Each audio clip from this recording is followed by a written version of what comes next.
Bien, el siguiente tema que vamos a trabajar es la estructura atómica. Como siempre les habla su profesora Blanca Contreras de su canal Blanca Mat. El estudio de la estructura de la materia transcurre desde hace más de 200 años. Durante este tiempo se han sucedido una serie de modelos atómicos que iban dando respuesta a los hallazgos experimentales que se producían. Todo un ejemplo del uso del método científico y el dinamismo de la química, o sea, los científicos experimentando. La primera teoría es la teoría atómica de Dalton. John Dalton, un naturalista, químico, matemático, meteorólogo británico, quien en 1803 planteaba que la materia estaba formada por partículas muy pequeñas, indivisibles e indestructibles, denominadas átomos. Esta teoría puede ser resumida en 4 postulados claves. El primer postulado: los átomos son partículas indivisibles. Los átomos del mismo elemento son iguales. Los átomos de diferentes elementos se combinan para formar compuestos. Y los átomos, al reaccionar, ni se crean ni se destruyen, solo se combinan. El descubrimiento de la radiactividad y de las partículas subatómicas como el electrón, el protón y el electrón pondrían de manifiesto que el átomo no era indivisible y motivaría la elaboración de diversos modelos para explicar su estructura. Así fue como surgió el modelo atómico de Thomson. Joseph Thomson fue un científico británico quien en 1897, al experimentar con un tubo de rayos catónicos, determinó la existencia en los átomos de partículas con carga negativa y masa definida, a la que llamó electrones. Thomson postuló un modelo atómico denominado pudín de pasas. Según este modelo, el átomo era una esfera de carga positiva sobre la cual se disponían los electrones. La suma total de cargas positivas y negativas era nula. El electrón fue la primera partícula subatómica descubierta. Le sigue el modelo atómico de Rutherford. Ernest Rutherford, fue conocido también como Lord Rutherford, fue un físico británico nacido en Nueva Zelanda, quien en 1910 hizo incidir en una lámina de oro un haz de partículas positivas. Este investigador notó que la mayoría de las partículas lograban atravesar la lámina y solo unas pocas se desviaban. Así es como él descubrió que los electrones giran alrededor del núcleo, describiendo órbitas de forma similar a los planetas alrededor del Sol. Basado en esas observaciones, Rutherford elaboró un modelo atómico en el cual las partículas cargadas positivamente se encontraban en una región central del átomo y los electrones con cargas negativas se encontraban girando a su alrededor.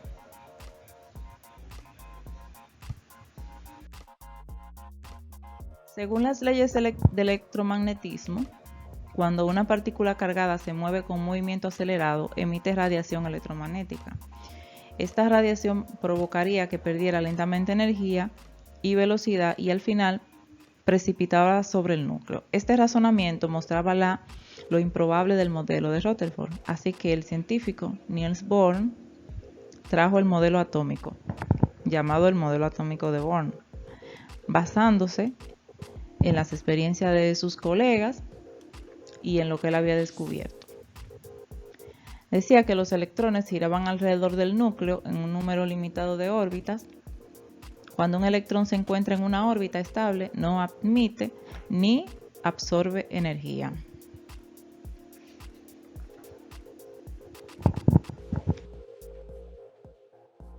El modelo atómico de Bohr fue rápidamente aceptado por sus contemporáneos, sin embargo ha sido modificado en la concepción actual del modelo atómico, al incluir varios elementos de la física cuántica. Algunos científicos que contribuyeron en la concepción de este modelo fueron Albert Einstein, Louis de Broglie, Werner Heisenberg, Y pues las partículas por las que está compuesta son 3 y son las partículas fundamentales, que son el electrón con carga eléctrica negativa, el protón con carga eléctrica positiva y el neutrón sin carga, que es neutro. En el núcleo están el protón y el neutrón, y alrededor en la corteza están los electrones. Vamos a verlo en más detalle. Estas partículas fundamentales son las siguientes. Como dije anteriormente, el núcleo, en donde se encuentran los protones con carga eléctrica positiva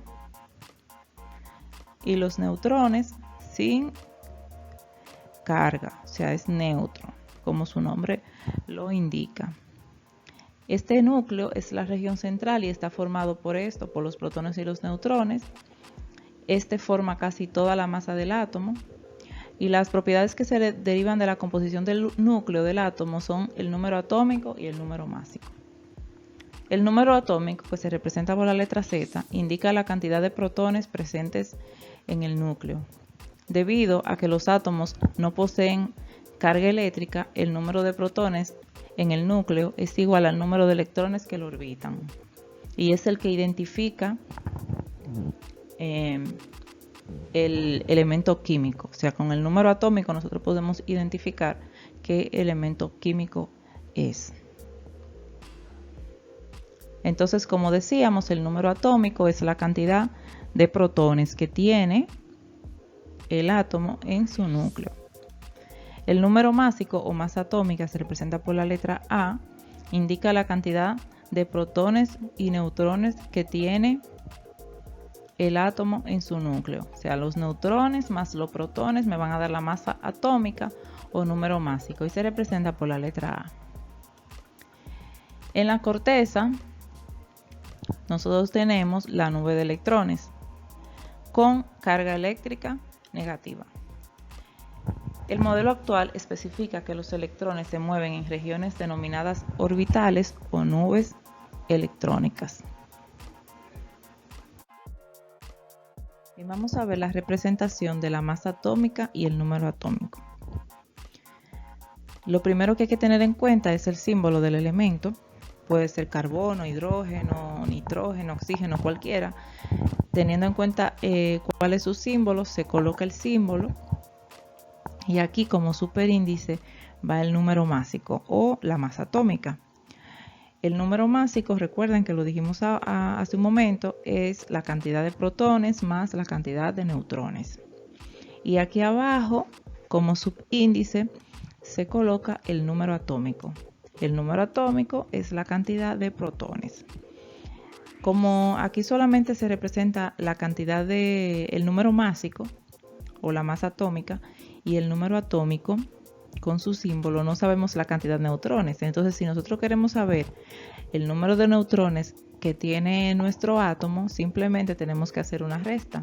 El número atómico es la letra N que lo representa, y restamos el número másico menos el número atómico. Vamos a ver un ejemplo. Aquí tenemos el sodio, el símbolo es Na. Su número másico A es 23 y su número atómico es 11. Este 23 quiere decir que protones más neutrones tiene 23, y el número atómico 11 quiere decir que tiene 11 protones, pero no sabemos la cantidad de neutrones. Solo sabemos que tiene 11 protones y aquí arriba tiene 23 protones más neutrones, que es el número másico. O sea, si queremos saber la cantidad de neutrones que tienes, restamos el número másico menos el número atómico, o sea, 23 menos 11 y me da 12. Quiere decir que tiene 12 neutrones. Los neutrones no se colocan porque eso puede variar, o en algunos casos, en algunos elementos, ser diferente. Y ese caso lo vamos a ver ahora.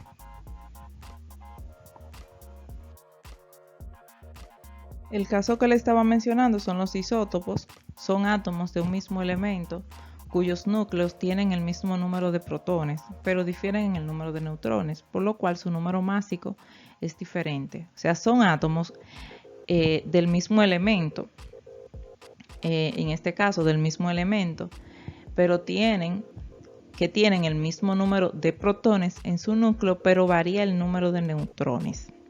Entonces, a eso se le llaman isótopos. Vamos a ver los isótopos de hidrógeno. Aquí tenemos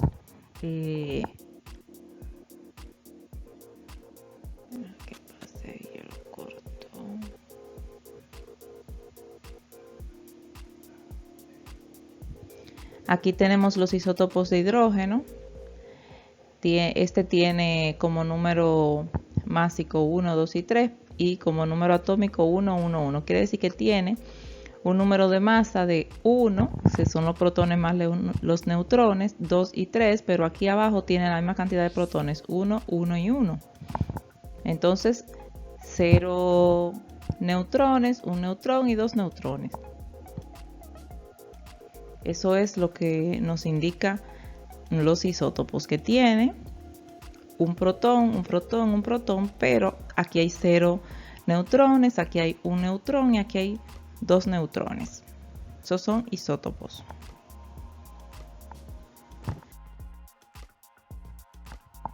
El número cuántico. Los números cuánticos buscan describir las características y la ubicación del electrón en un átomo.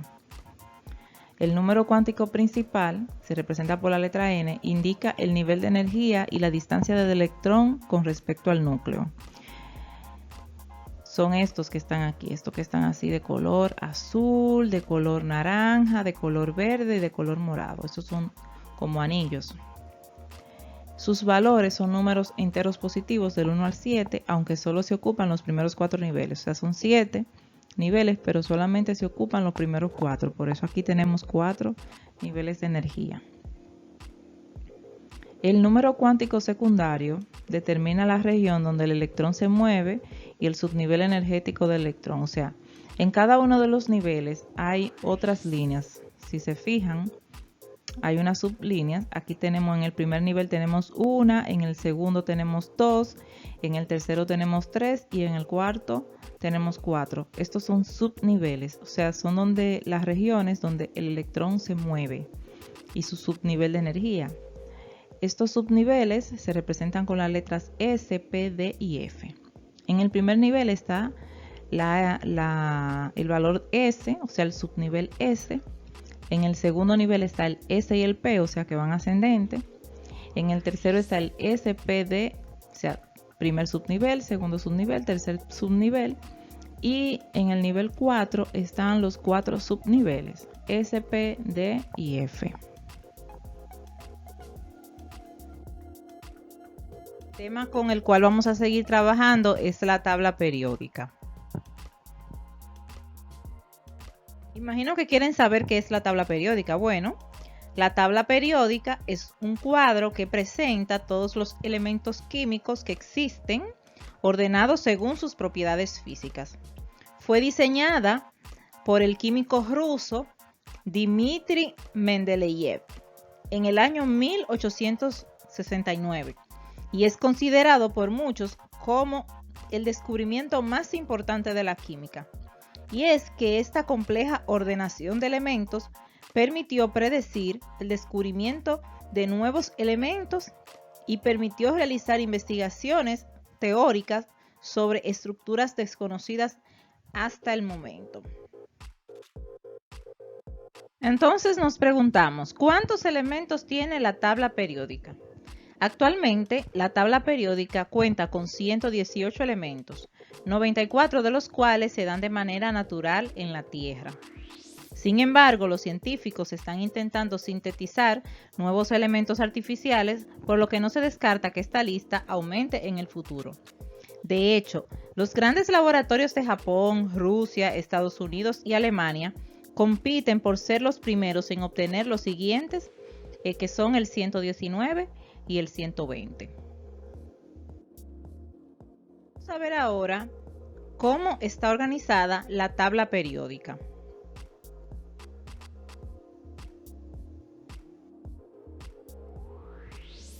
Bien, aquí tenemos una breve línea de tiempo donde vamos a ver, según el paso de los años, cómo fueron organizadas las tablas. periódicas. ¿Y por qué? ¿Por cuáles científicos? Tenemos en el año 1820 a Dobereiner, que organizó los elementos en grupos de 3. En el 1863 Newlands organizó los elementos en grupo de 8. Ya en 1869 Mendeleev, que fue considerado el padre de la tabla periódica, pues le dio forma. Y luego en el año 1914, cuando Moseley definió el concepto de ley periódica moderna e introdujo el número atómico, da paso a lo que es la tabla periódica actual, que está organizada en función del número atómico. Entonces, actualmente la tabla periódica de los elementos está organizada de menor a mayor según su número atómico, es decir, el número total de protones que tiene cada átomo de ese elemento. O sea, ya ustedes saben que el número atómico es la cantidad de protones que tiene el átomo en su forma natural y también es el número de electrones. Entonces, la tabla periódica está organizada así, en este orden. Organizadas de menor a mayor. Aquí tenemos el primer elemento, que es el hidrógeno, y tiene un protón, un electrón. Aquí le sigue el 2, que es el helio, que tiene 2 electrones, y así sucesivamente, 3, 4, 5, 6. El carbono es el número 6, tiene 6 protones en su núcleo. En su forma básica tiene 6 electrones, entonces también, y así sucesivamente van organizados de menor a mayor según la cantidad de protones que tiene cada átomo en su núcleo. Entonces, la tabla periódica está organizada en periodos y grupos. Los periodos, si nos concentramos en ellos, dependiendo a qué periodo pertenece cada elemento, nos va indicando el número de niveles de energía que tiene el átomo. Usted sabe que son 7 niveles de energía. Entonces, donde esté ubicado ese elemento químico, quiere decir que tiene esa cantidad de niveles de energía y que sus electrones, los últimos que tienen, están ubicados ahí. En el periodo 1, tan solo contamos con 2 elementos químicos, que son el hidrógeno y el helio. Ahí los electrones que tienen esos átomos están ubicados en el primer nivel de energía. En el periodo 2, en este caso, el número atómico aumenta un poco más y nos encontramos con un total de 8 elementos aquí, entre los que se encuentran el carbono, el boro o el nitrógeno, o entre otros, como podemos ver ahí en la imagen. En el periodo 3, el sodio, el magnesio, el aluminio, el fósforo también se encuentran en este periodo. El periodo 4 es la cuarta fila de la tabla periódica y cuenta con más elementos, un total de 18. Es la primera que cuenta con más elementos.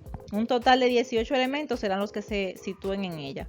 Podemos mencionar tanto el potasio como el calcio o el hierro y el zinc. Se encuentran en este periodo. Aquí los electrones están ubicados hasta el nivel 4. En el periodo 5, pues como bien sabemos, se corresponde a la quinta fila de la tabla de los elementos y también cuenta con un total de 18. Aquí nos encontraremos con el estroncio o el paladio. En el periodo 6, otros 18 elementos más que se encuentran en la fila sexta o el periodo 6. Algunos de ellos son el cesio, el wolframio o el mercurio. Y el último periodo, que son los átomos que tienen un nivel 7 de energía, son los elementos más radioactivos e inestables y se encuentran incluyendo en los actínidos también. Bien, la segunda forma de organizar los elementos en la tabla periódica son los grupos. Son 18 columnas verticales y conforman los conocidos grupos de la tabla periódica. Son elementos que tienden a tener propiedades químicas similares. Por ejemplo, la columna del lado más izquierdo, la más izquierda o más a la izquierda de la tabla, es la conocida como el grupo de los metales alcalinos. Contiene elementos como el sodio, el potasio o el litio. Todos ellos son sólidos a temperatura ambiente con puntos de fusión muy bajos, muy reactivos y con tendencia a ennegrecerse. Les mencionaré algunos. Por ejemplo, en el grupo 1 ya les mencioné los metales alcalinos. En el grupo 2 tenemos los metales alcalinotérreos. Ya a partir del grupo 3 tenemos familias. Familia del escandio, del titanio, del cromo, manganeso, que va a depender del primer elemento que tengan. Por ejemplo, aquí, esta es la familia del hierro, que es la familia del grupo 8. Y luego en el grupo 14 tenemos los carbonoides, en el grupo 15 los nitrogenoides, grupo 17 los halógenos y el grupo 18 los conocidos gases nobles. Otra forma de nosotros clasificar u organizar los elementos en la tabla periódica también es en bloques. Cuando nosotros los clasificamos en bloques, se tiene en cuenta el orbital en el que reside el último electrón. Usted sabe que hay 7 niveles de energía, pero cada uno de los niveles tiene 4 subniveles, que son S, D, P y F. Entonces, en el bloque S se corresponde a los primeros grupos, es decir, los alcalinos y los alcalinotérreos, sin olvidarnos del helio y el hidrógeno que están aquí arriba, que pertenecen a ese grupo. Estos elementos tienen el último electrón en el subnivel S. En el bloque P corresponden a los 6 últimos grupos y contiene a todos los metaloides. Todos los elementos que están en esta parte corresponden a los metaloides. El grupo D o el bloque D son los grupos del 3 al 12. Los grupos que le mencioné aquí, desde el número 3 hasta el 12, son esos grupos y a ellos se les puede decir que son los metales de transición. En el grupo F se compone de los lantánidos y los antínidos. La tabla periódica también tiene una clasificación en términos general. Gracias a esta clasificación se podemos seleccionar 3 grandes categorías, que son los metales, los metaloides y los no metales, que al mismo tiempo se dividen en grupos más pequeños.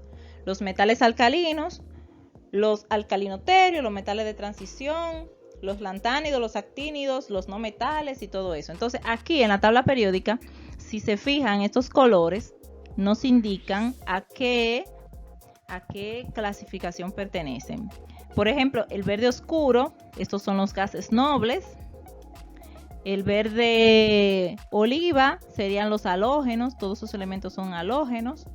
El naranja son todos no metales. Rosado metaloide, fíjense cómo están aquí de color rosado. Los que están de color morado son otros metales, estos que están aquí. Todos los que están en azul son los metales de transición. Este color amarillo quemado, como le decimos, son los alcalinotérreos. Los azul marinos son los metales alcalinos. El crema son los lantánidos y el azul mar, verde mar, como le dicen, son los actínidos. Entonces, esta es otra clasificación general de la tabla periódica. ¿Qué especifica cada elemento? En cada cuadrito donde está ubicado cada elemento de la tabla periódica encontramos lo siguiente: el símbolo del elemento, el nombre, la estructura atómica, que ya eso más adelante lo vamos a aprender a organizar. Aquí nos indica dónde está, en qué lugar está el último electrón que compone ese átomo, la valencia, el peso atómico, que ya lo vimos también, el número atómico, que es la cantidad de protones, el punto de ebullición, el punto de fusión y la densidad de ese elemento. Esos son los elementos, las partes que usted puede encontrar en cada uno de los elementos de la tabla periódica. Bien, el siguiente tema que vamos a tratar es configuración electrónica de los elementos.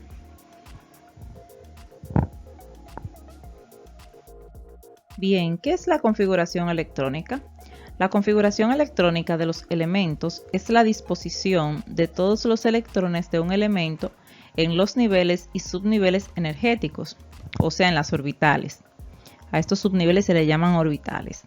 El llenado de estas orbitales se produce en orden creciente de energía, es decir, desde los orbitales de menor energía hacia los de mayor energía. Recordemos que los orbitales son las regiones alrededor del núcleo de un átomo donde hay mayor probabilidad de encontrar los electrones.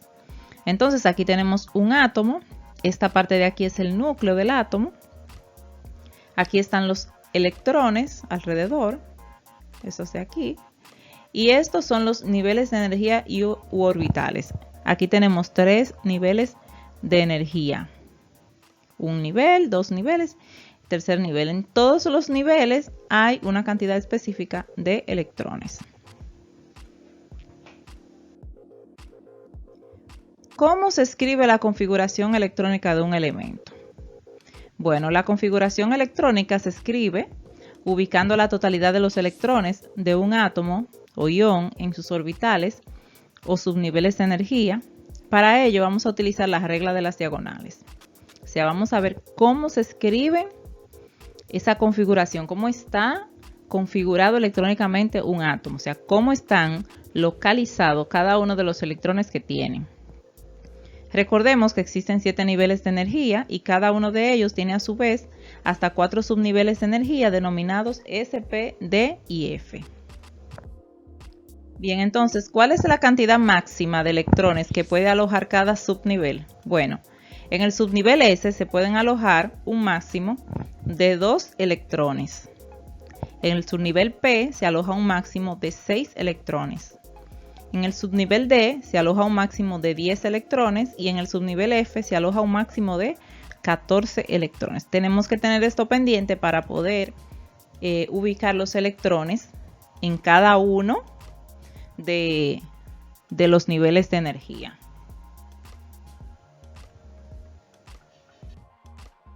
Vamos a ver entonces cómo se utiliza la regla de las diagonales o cuál es.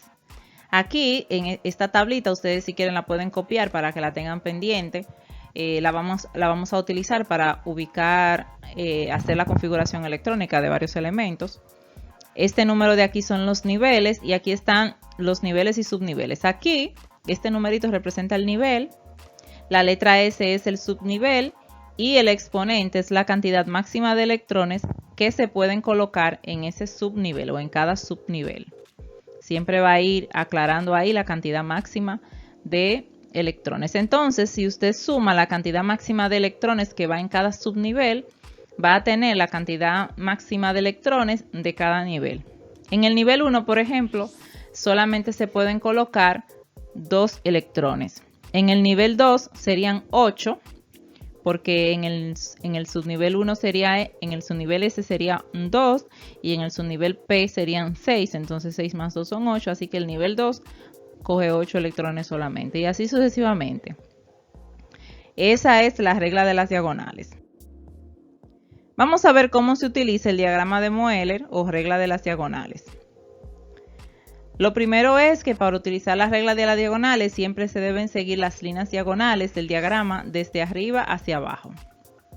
Esto marcará el orden de llenado de los subniveles de energía. La cantidad de electrones se escribe como superíndice. Y una vez que un subnivel de energía está completo de electrones, se pasa al subnivel siguiente. Veamos varios ejemplos. Bien, vamos a escribir la configuración electrónica de algunos elementos. Vamos a necesitar la tabla con los niveles y los subniveles, la tabla de las diagonales y una tabla periódica. En la tabla periódica elegimos un elemento al azar, en este caso el magnesio, cuyo número atómico es 12. Quiere decir, el número atómico, recuerden, el número Z, tiene 12 protones y 2 electrones orbitando alrededor del núcleo. Entonces, para hacer la configuración electrónica tomamos en cuenta el número atómico. El magnesio, símbolo Mg, tiene 2 electrones. Esa E con el símbolo Negativo quiere decir los 12 electrones. Esa E representa el electrón. Entonces, vamos a ir marcando los niveles y subniveles. Empezamos con el nivel 1 y vamos a ir cargándole los electrones que soporta cada nivel hasta llegar a 12. El primer nivel, en el subnivel S, soporta 2. Entonces, vamos a ir sumando 2. El siguiente es el nivel 2, subnivel S. Recuerden que los subniveles van S, P, D y F. Pero en el nivel 2 solamente llega hasta el nivel P, el subnivel P. Entonces, nivel 2 tiene 2 subniveles. Así que aquí vamos a sumarle en el nivel 2, 2 electrones. Nivel 2, 2 electrones. Como van 4, son 12 que tenemos que formar, seguimos con el siguiente. Aquí tenemos el nivel 2, el subnivel P, 6 electrones. Aquí van 10. Entonces, podemos seguir las diagonales y como aquí hay soporta 2, podemos sumarle esos 2 y tenemos que en el nivel 3 tendría 2 electrones más en el subnivel S. Así que tenemos la distribución de nuestro átomo. Siguiente ejemplo. Aquí vamos a tomar el fósforo. El fósforo, cuya letra es la P, tiene 15 electrones orbitando. Su número atómico es 15. Recuerden que este número es el que identifica el elemento químico. O sea, el átomo de fósforo, el fósforo tiene 15 electrones. Si ese número es diferente, por ejemplo, si es 1, ya no se trata de fósforo. Entonces, otro elemento. Entonces, el número atómico es quien identifica el elemento. Entonces, vamos a escribir la configuración electrónica del fósforo. Tenemos fósforo representado por la letra P igual a 15 electrones. Su configuración electrónica, empezando aquí, en el nivel 1 serían 2. Le sumamos 2 más, serían 4, perdón. Le sumamos 6 más, son 10. Le sumamos 2 más y son 12. Le sumamos 3 más y son 15. Fíjense que aquí en el subnivel P soporta 6 electrones. Pero nosotros no necesitamos los 6 completos, solamente necesitamos 3 para completar el 15. Así que solamente yo coloco 3. No tengo que poner todo lo que dice aquí, sino saber que este me llega hasta el 6. O sea, la capacidad máxima de ese nivel es 6. Pero yo puedo escribir una cantidad menor porque solamente necesitaba 15 electrones. Así que solamente escribo un 3 aquí. Siguiente ejemplo. Ahora vamos a ver la configuración electrónica del bromo. El bromo tiene 35 electrones girando alrededor de su núcleo y vamos a ubicarlo en los niveles. Entonces, el bromo, símbolo Br, 35 electrones. Comenzamos con el nivel 1, subnivel S, que son 2 electrones. Nivel 2, subnivel S, 2 más, van 4. Nivel 2, subnivel P, más 6 serían 10. Nivel 3, subnivel S, serían 2 más, 12. Nivel 3, subnivel P, más 6, serían 18. Vamos a ver si conté mal. 10, 12 más 6, 18. Seguimos aquí, tienen que seguir las diagonales. Nivel 4, subnivel S, van 2. Aquí serían 20. Nivel 3, subnivel D, serían 10. Van 30. Y ya nos hace falta 5 más. Así que podemos tomarlo de aquí, del nivel 4, subnivel P. Poner 5 aquí, porque ahí se me soporta 6. Entonces ahí tengo los 35. Miren, un 5. Tengo los 35 electrones ubicados en los diferentes niveles. Aquí el nivel 1, nivel 2, nivel 3, nivel 4. En esos están ubicados. En el nivel 1 yo tengo 2 electrones. En el nivel 2 yo tengo 8 ubicados, 2 en el subnivel S y 6 en el subnivel P. En el nivel 3 yo tengo 18 electrones, nivel 3 soporta 18 electrones. Tengo en el subnivel S2, en el subnivel P6 y en el subnivel D 10. Y en el nivel 4 tengo 7, en el subnivel S2 y en el subnivel P5. Así están ubicados los electrones del bromo en el átomo de bromo. El siguiente tema que vamos a tratar es el enlace químico.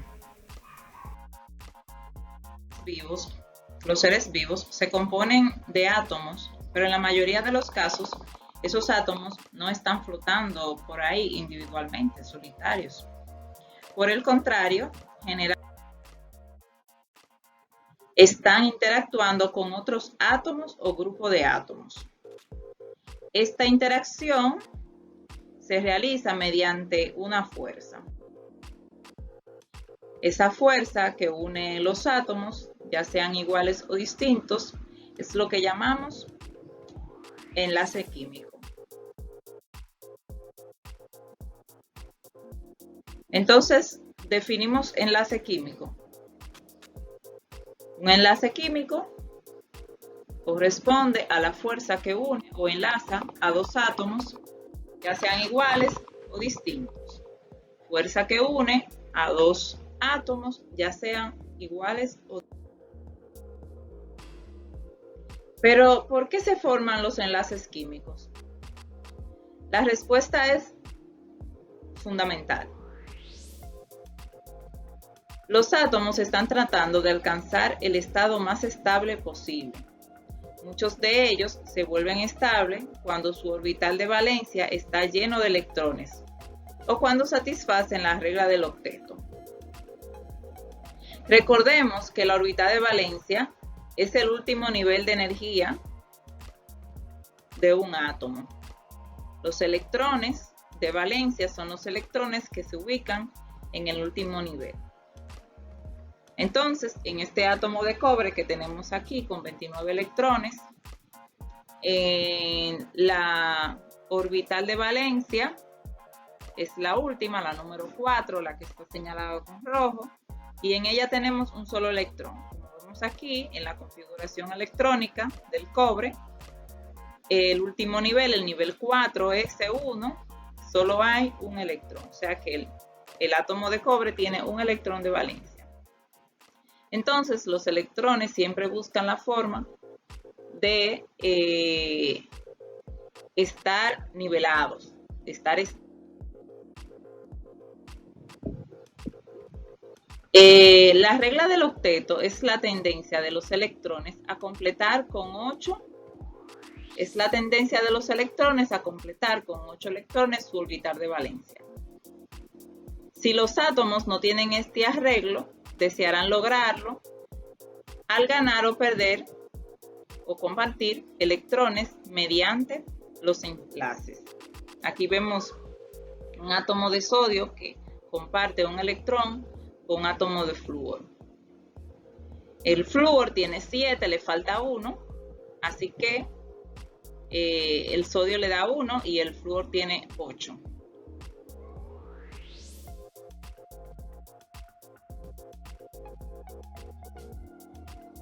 Cuando los átomos se enlazan, pueden formar dos tipos de estructuras. Están las moléculas y están los cristales. Vamos a ver cada uno por separado. Vamos a trabajar primero con las moléculas. Las moléculas son agrupaciones de dos o más átomos. Constituyen estructuras sencillas, en general, con un número definido de átomos. Pueden estar constituidas con átomos del mismo elemento. Aquí vemos un ejemplo, oxígeno 3, una molécula de oxígeno con 3 átomos de oxígeno, o con átomos de elementos distintos. Por ejemplo, aquí tenemos una molécula de agua que tiene átomos de hidrógeno y tiene un átomo de oxígeno.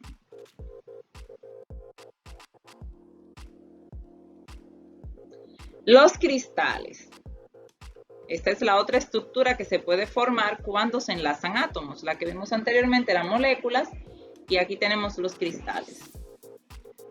Un cristal está formado por un número variable y generalmente muy grande de átomos, iones o moléculas que se disponen formando una estructura tridimensional. Se dice que constituyen estructuras gigantes. Los cristales pueden estar constituidos por átomos del mismo elemento. Aquí vamos a ver un ejemplo muy particular. Aquí tenemos un cristal de grafito que está formado por átomos de carbono. Esta es la estructura, fíjense, estructura de los cristales tiene esta forma así, como si fuera una figura geométrica. El diamante, curiosamente, también está formado por átomos de carbono. Fíjense que el carbono, según la formación que tenga, la compresión que tenga, la temperatura y la profundidad, forma diferentes estructuras. En este caso vemos dos formas diferentes de expresarse o de representarse el carbono, de verse en la naturaleza. El diamante y el cristal de grafito, ambos son compuestos por carbono y ambos son cristales. Parece mentira que estas piedras preciosas tengan la misma composición, o sea, que el diamante tenga la misma composición que el grafito, y estén formadas únicamente por carbono, que toma una forma distinta al cristalizarse en una disposición cúbica. Precioso, ¿verdad? Otra forma de verse los cristales es cuando tienen átomos de diferentes elementos. Aquí estamos viendo cuando un cloruro de sodio, cómo se forma. Cuando el cloruro de sodio está en estado sólido, sus átomos se acomodan en una estructura cristalina cúbica. Como es de esperarse, es una unión iónica ocasionada por los campos electrostáticos de sus átomos. Cuando digo electrostáticos me estoy hablando de electricidad. Cada ion se acomoda en el centro de un octaedro regular, quedando rodeado por 6 iones de cargas, opuestas y distribuidas en los vértices. Pues estamos metiendo la matemática. Aquí tenemos una figura cúbica. Esta misma estructura básica se encuentra en muchos de otros compuestos y es comúnmente conocida como estructura cristalina de halita o sal de roca. Sí, la sal. El cloruro de sodio no es más que sal común. Es usado universalmente como un aditivo alimentario, eso lo sabemos, para cocinar, y también se usa en la producción de papel, celulosa, en los productos de baño y en detergentes. Esa es la estructura química. Fíjense que la sal tiene, la sal en grano, que ya no se utiliza, tiene una forma como cristalina y es parecida, tiene forma cúbica realmente. No sé si algunos recordarán que en sus casas se utilizaba la sal en grano o todavía la utilizan y tiene esta forma realmente.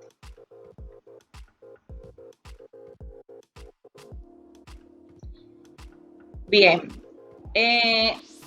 estuvimos viendo la clasificación de los enlaces químicos según la estructura que forman cuando se unen los átomos. Recordemos que fueron moléculas y cristales. Pero también tenemos otros tipos de enlace. Vamos a ver qué tipo de enlace según el elemento que se esté uniendo. El enlace iónico. Este enlace se produce cuando se combina un metal y un no metal. El metal alcanza la configuración electrónica de gas noble, perdiendo electrones, convirtiéndose en un catión, y el no metal gana electrones, convirtiéndose en un anión. Recuerden que los cationes son átomos cargados positivamente. y el anión es un átomo cargado negativamente.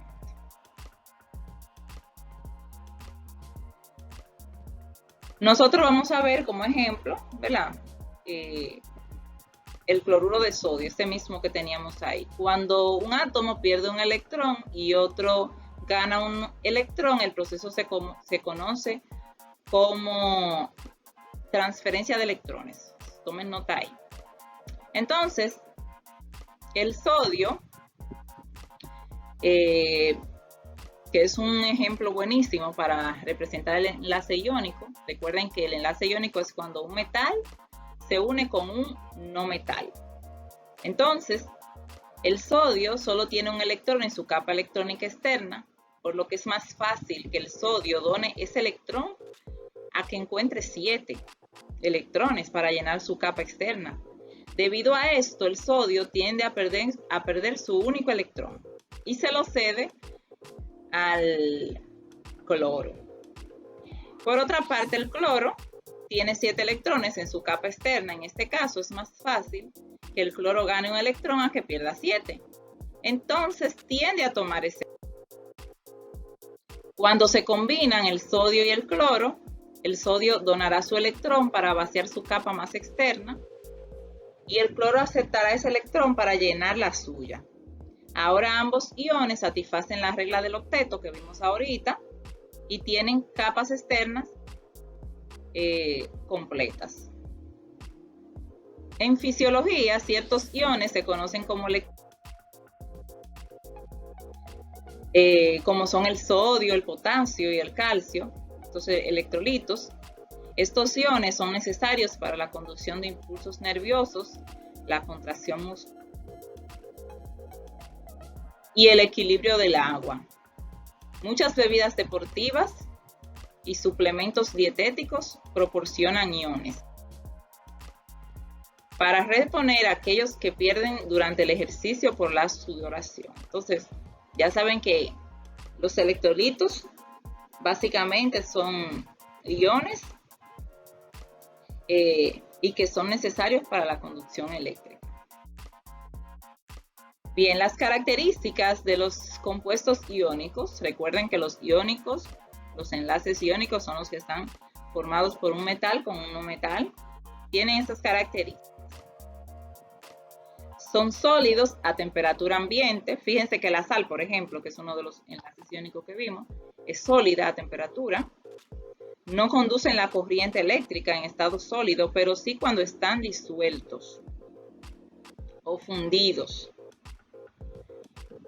Tienen altos puntos de fusión y ebullición, o sea que para derretirse o para hervir es un punto de ebullición muy alto.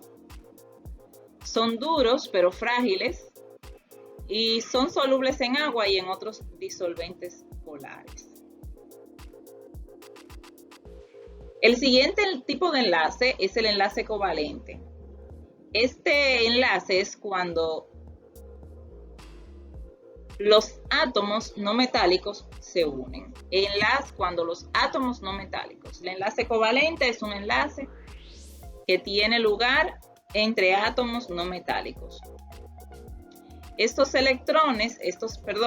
átomos tienen muchos electrones en su última capa y tienen la tendencia a ganar electrones para adquirir la configuración de gas noble. Por tanto, los átomos no metálicos pueden ceder electrones entre sí para formar iones de signo opuesto. Lo que hacen es que comparten los electrones. Fíjense que en el enlace iónico que vimos ahorita, un átomo cede un electrón a otro que le falta. El que necesite menos, ese va a recibir. Pero en el enlace covalente, los átomos lo que hacen es que comparten para formar y quedan como pegados. Como ejemplo de enlace covalente,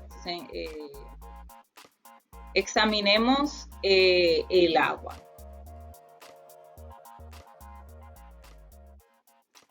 Una sola molécula de agua está compuesta por 2 átomos de hidrógeno y un átomo de oxígeno. Cada hidrógeno comparte un electrón.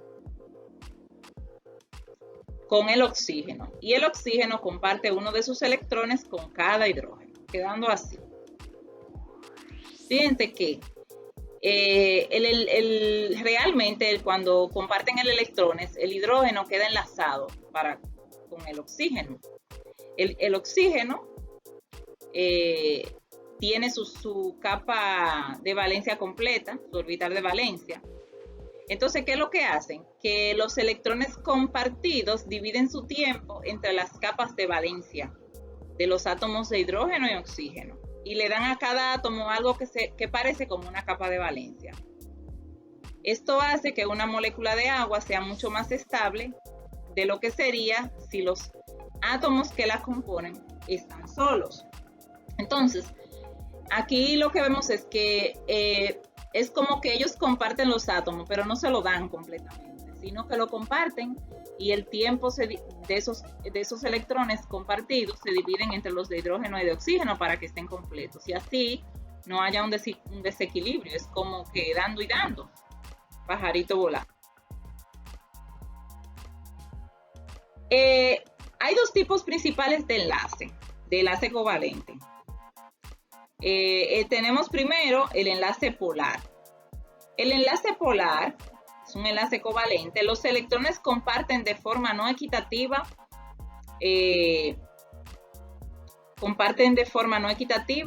los átomos y pasan más tiempo cerca de un átomo que de otros. Les estaba diciendo que el enlace covalente, los electrones, los átomos comparten sus electrones entre tiempos, o sea, si el hidrógeno y el oxígeno están compartiendo sus electrones, el hidrógeno para completar al oxígeno, entonces lo que hacen es que duran un tiempo, uno y después con otro, se van, como están viendo ahí en el GIF. El átomo, ¿verdad? El electrón coge un momentito para donde el oxígeno y ahí lo estabiliza. Y luego vuelve otra vez para donde el hidrógeno. Pero fíjense que el electrón dura más tiempo donde el oxígeno. Dura más tiempo, si se fijan, que donde el hidrógeno. Entonces, por eso es un enlace covalente polar, porque el electrón dura más tiempo en un átomo que en el otro.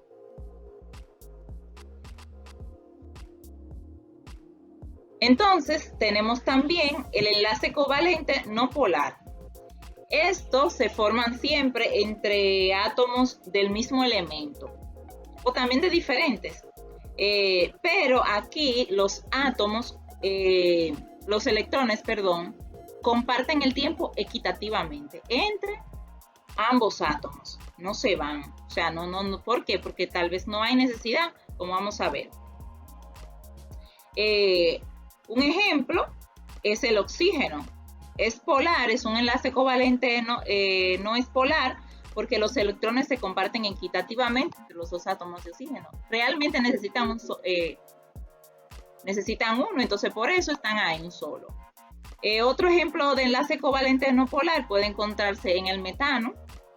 El carbono tiene 4 electrones en su capa exterior y requiere 4 más para volverse un octeto estable. Entonces, el hidrógeno, que solamente tiene un electrón en su capa exterior, se comparte con cada uno, o sea, un hidrógeno con cada electrón que tiene el carbono. Entonces, por eso se mantiene estable. Entonces, el carbono comparte sus electrones con el hidrógeno, con cada uno de los hidrógenos, y los átomos de hidrógeno que necesitan un electrón adicional, cada uno llena su capa más externa, entonces reciben de forma compartida. Aunque el carbono y el hidrógeno no tienen exactamente la misma electronegatividad, son bastante similares, así que los enlaces carbono-hidrógeno se consideran no polares. Entonces, los polares es cuando los electrones se comparten en tiempos no equitativos, o sea que dura un electrón más tiempo en un átomo que en otro, y en el polar es cuando se comparten equitativamente. Aquí vemos una tabla donde podemos ver la diferencia entre el enlace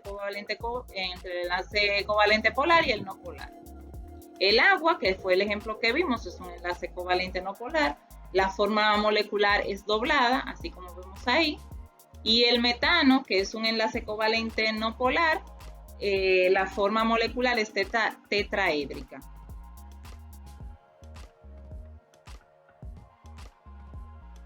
Bien, la característica del enlace covalente, se forma entre dos o más metales, entre dos o más metales, en su capa de valencia hay pocos electrones desapareados. Los átomos unidos por enlace covalente pueden compartir hasta 3 pares de electrones y pueden haber esto, o sea, cuando se comparten estos 3 pares de electrones así, puede ser simple o único, un enlace doble o un enlace triple, hasta 3 pares de electrones, eso es lo que quiere decir.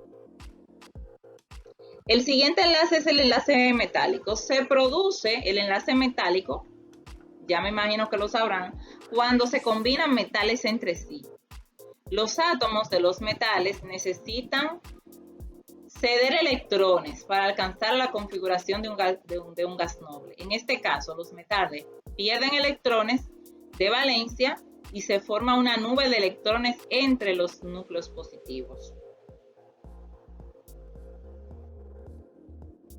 Bien, para que puedan entender un poquito el enlace metálico, cómo es que se forma, imagínense que tenemos una bañera y que esa bañera la estamos llenando con pelotas de golf. Ahí adentro se va a llenar hasta que no queden espacios vacíos. Entonces, esas pelotas de golf van a representar los núcleos positivos, los núcleos de protones y neutrones. Si cogemos y llenamos la bañera de agua ahora en los espacios vacíos, porque obviamente hay espacios vacíos que son muy pequeños, van a ocupar, el agua va a ocupar todo lo que falta.